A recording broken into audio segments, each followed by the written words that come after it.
So following up on the last video lecture where we talked about optimization and really an introduction to it, and then also talked about how a genetic algorithm worked, I'm going to build on that now and talk about how to actually optimize a linkage. And this happens to be a 4-bar linkage where the objective is to have it move through a relatively straight line motion. So I'll talk about straight line mechanisms, and then we'll move into how to reparameterize this and then get into actually running a genetic algorithm to develop this straight line generator. So first of all, what is a straight line mechanism? There's a whole host of 4-bar, 6-bar, and 8-bar mechanisms that approximate a straight line. I say approximate because none of them create a perfectly straight line until you get to an 8-bar linkage.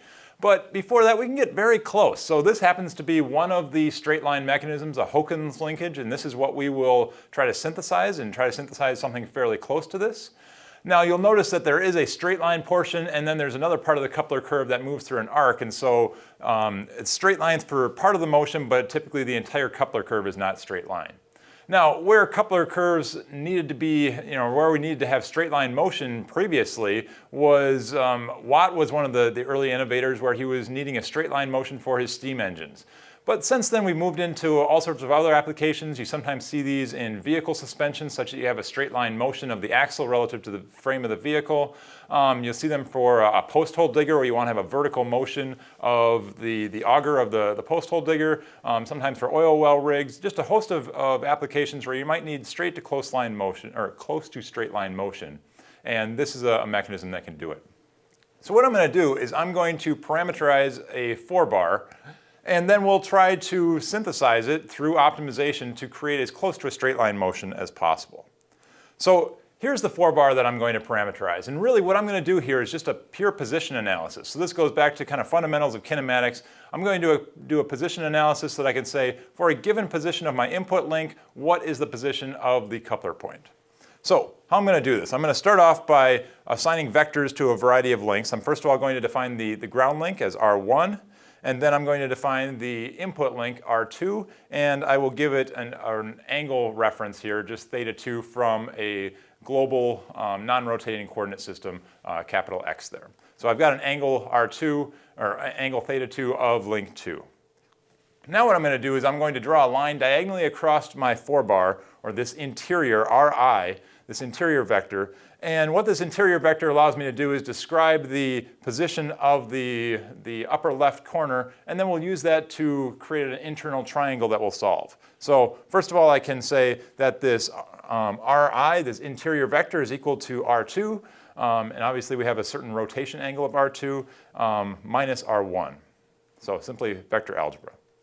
And then I'm going to define R3, R4, and an angle between this interior triangle defined by Ri, R3, and R4. So now I'm going to apply law of cosines here to this triangle R3, R4, and Ri. So typical c squared is equal to a squared plus b squared minus 2ab cosine of c. So this is written out that same way, but the angle that we're trying to find is this theta b. And I can then rearrange that for theta b in terms of the inverse cosine, and then everything in the parentheses there is known. And notice that these lowercase r's, these are the magnitudes of the vectors. So the magnitude of links 3 and 4 is not changing as we move through the range of motion. But the magnitude of Ri, that is changing as we have different positions of R2. So that's what's going to be updated as we go through different positions in our position analysis. All right, now I want to get all the way up to the coupler point. And so next thing I do is I'm going to define this theta 3, and this is simply from a non-rotating coordinate system. If this should be a positive x here, this theta 3 is the angle that I've got right here of the R3 vector. Apologize, that wasn't quite straight, but you get the idea. And then I can go from theta 3, and I can then define a radius vector all the way up to my coupler point. So you'll notice that I have RC there defining the edge of the coupler with an internal angle, theta c. And now I can just do a little bit more vector algebra and say that the position RP is equal to R2 plus the radius vector RC times these two rotation angles. The first one is taking me from the horizontal axis that I created up to R3, and then the second one is taking me up to RC, and so that's how I'm going up R2 and up to RC. So I had to do this intermediate step to get this internal angle theta 3, which then can take me up to RC, and then up to the precision point. All right, so all of this, the purpose of it was that I can get a position analysis, so I can say any position of my input crank for a given set of link lengths, I now know the location of my coupler point. Now I can use this for my synthesis, or really for my optimization. So I'm going to jump to a new slide here, and here I've just taken all the important information from the previous slide. This is what I'm going to be coding into MATLAB just momentarily. And now I want to describe my objective. So in words, my objective is to come to as close to a straight line as possible, or in other words, as I move through a given angle of theta 2, I want to have as small of a variation in the y position of the coupler point, RP. So mathematically, I can write that my objective here as I'm going to minimize, and then inside of that, I'm going to minimize the maximum value of the y component of the RP vector minus the minimum component of the RP vector. So I'm just subtracting those two and saying I'm going to minimize the total of those two, and for a given angle of my input link of 120 degrees of rotation. So that is my objective, and now I'm going to go into MATLAB, and we can first of all code up this position analysis and then look at the genetic algorithm that we'll use to optimize this. Okay, so here I am in my MATLAB code, and what I'm first of all looking at here is the function that I've written for the position analysis. So the output of this is the variation in the y variable, or the y value of the coupler point. So I'm saying delta y here is equal to straight line, that's the name of the function that I've called, and then I'm passing in a vector v here, and this is all the input values. This would be the lengths of all the links, the angles, and so on and so forth. So as I go down here, you'll see that I'm going through 100 position steps. So as I have that 120 degrees, I'm breaking it up into 120 individual steps. And then I am just saying that my input link is of unit length. I have a straight line mechanism, and I can scale it as I want to later on. And then I'm saying I break up my delta theta 2, 120 degrees is the variation that I have. Now this is where I take the information from the vector that I passed in. First of all, I have the variables of my vector I've laid out here just for ease of looking at it. But v1, the first piece of information in that vector, is going to be the length of the input link, and then I'm multiplying that by the vector 2, so this is e to the I of the angle, theta 2. And then, I'm sorry, let me back up and start again on this code. Okay. So here I am in MATLAB looking at the function file that I've written to do position analysis for this 4-bar mechanism. So first of all, I get up to the top here and I can see that I'm calling this a function. Delta y is the variation in the y direction, or the imaginary component of the precision point. And that's equal to the function that I've called is straight line, and then I'm passing in a vector here, and this vector v contains all of the information about the link lengths for my 4-bar mechanism. So as I scroll down here, I'm going through 100 steps, so my position analysis over 120 degrees is broken into 100 steps. And then I'm defining the input link length as unity, so I can then scale my straight line mechanism later on if I want to. And then this is where I'm saying I have a delta theta 2 of 120 degrees. Now as I move down into assigning variables here, R1, remember, is our ground link. And so the first two pieces of that vector that are being passed in, I've got the length of it as well as the angle of it. So I'm then assigning this R1 value. I've got theta 2 initial, so this initializes that, and that is the third element in my vector that I'm passing in. Then I've got R3, this is the length of link 3, the length of link 4. RC is the distance from that moving pivot on the input link up to the coupler point, so that is the sixth element. And then finally I have the interior angle of the coupler. And so I'm passing all that information into this function file. I'm pre-allocating a couple of variables. I really don't have to do that, but then this is where I actually do the position analysis. So here I'm going from that 1 to 100 steps. I'm defining what theta 2 is based on what increment I am in the steps. And then here is where the input link is defined, R2 being the length of it plus the rotation angle. Here's then where I'm defining the interior vector, that Ri, and that was R2 minus R1. And then I'm calculating theta b, that was with the law of cosines, and then finally that theta 3. And then the last step is to calculate what is the vector from the input ground pivot up to the precision point, that's RP right here. So that was everything that we did in our position analysis. So I do this 100 times and save all that information, at least I save the RP vector. And then this is where I'm doing my the evaluation of how much variation I get. So I'm looking at what is the maximum of the imaginary component of RP, so this is the y component, minus the minimum component of the imaginary component of RP, and that is what I'm then returning as the output of this function that's being called.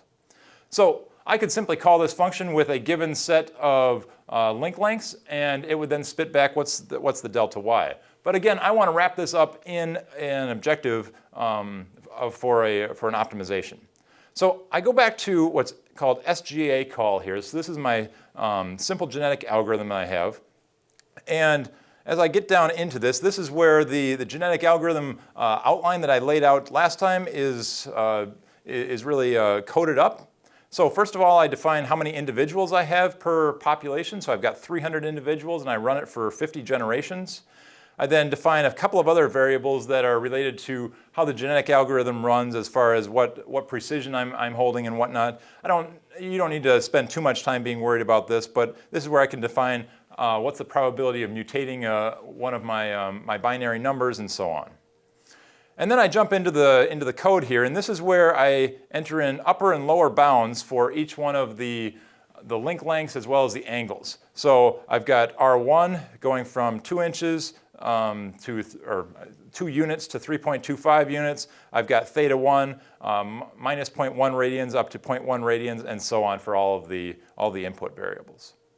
Now this is where I'm going to then define the first generation, and so I build a field descriptor and then some chromosomes, and that is really where I'm initiating the population randomly.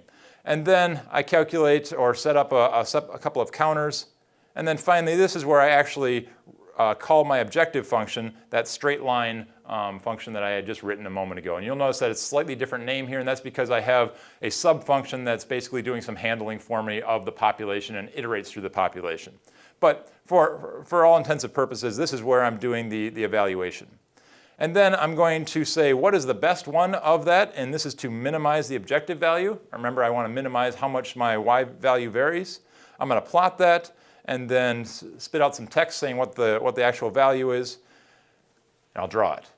Then what I'm going to do is I'm going to go through the loop for however many generations I've specified, and this loop then jumps in and says, all right, let's assign fitness values to the entire population, and then I'm going to select from those fitness values which are the best individuals, and then recombine them for this crossover. I'll perform mutation on what are called these offspring of the parents, and then finally getting into evaluating those offspring. That's where we run our objective function again, and then reinserting the best of those reinserting those offspring into the population, and then finally incrementing the generation count and then plotting the best one.